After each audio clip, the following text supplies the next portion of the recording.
Welcome back to Studio 701. Whether you're cheering for the Tampa Bay Bucks or the Kansas City Chiefs, you can wear red. Not only because both teams have red in them, but more importantly because Friday is National Wear Red Day. Sigrid is here to talk with us all about that. Welcome to the show again. Good morning. Morning, Sigrid. We've had you on the show before to talk with us about yoga. You're with transitions, but what can you tell us about why we should make sure to make heart health a priority?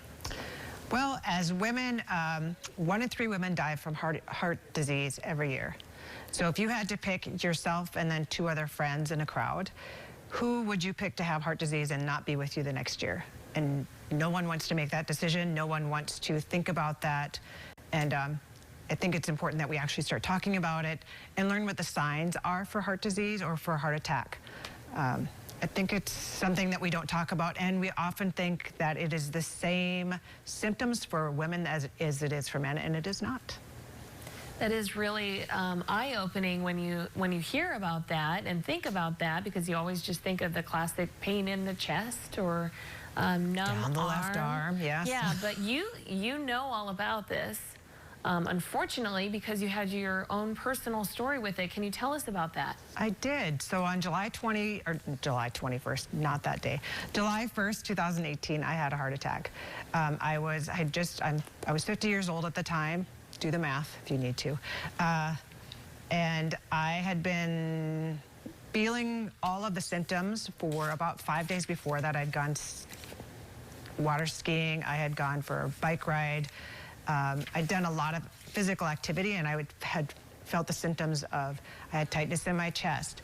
I was really nauseous. I had headache. What is the words? Let me think here. Fatigue was really amazing.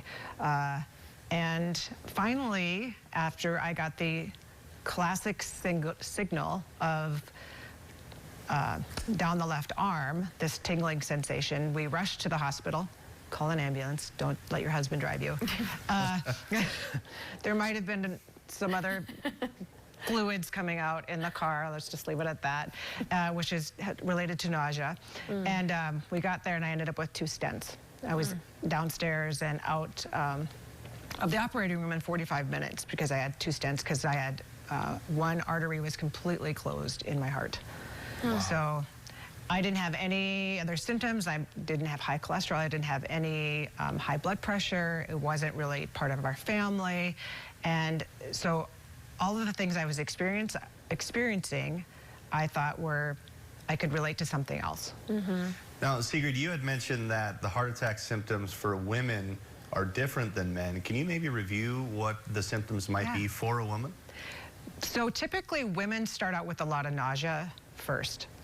Nausea and headache are are 2 of the big gives or tells for women. In fact, when we were in the hospital, because we travel as a pair apparently, one of the big things it said is they'll find women passed out in the bathroom because they think that they're just nauseous. And that was a huge one for me. Back pain is another one, which we can all attribute back pain to something else, or headache. Severe fatigue is another one for women. Now, looking at you, you appear to be the picture of health, not someone you would think would have a heart attack. How is your health today, and what has it been like kind of educating others about how this can happen to anyone? My health today is honestly maybe not quite as great as when I had my heart attack, because I haven't been doing as much cardio lately. That's the honest truth. But otherwise, my numbers are good. I would attribute or let women know that you just need to be aware of what the signs and symptoms are. We as women know that the left arm, right? That's what everybody attributes it to.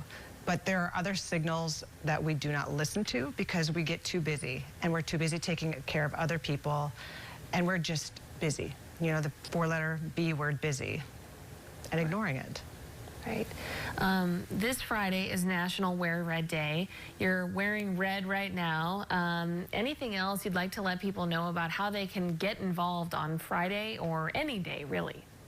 Really, the National Wear Red Day is to bring awareness that one in 3 women, that is a huge number of women die from heart disease every year. Now, if we can start to bring awareness to it, that's actually more, not to discount breast cancer in any way, shape, or form, but that is actually more women that die from heart disease than from breast cancer. And I don't think that we know that. Bringing awareness to it, making sure you get your numbers checked is very important. Blood pressure, cholesterol, all of those are getting important. And then just knowing what the signs are and being aware of what that is, so that when you start to feel maybe that nausea or tightness in the chest, headache, that maybe you think about it, that maybe it's, especially if it's in a combination, that it's more than just you don't feel good. Right. Well, thank you so much for sharing your story. And for more information about Go Red for Women, head to heart.org/GoRedBismarck. Thank you so much, Sigrid. And coming up next, we're just days away from the biggest matchup in the NFL.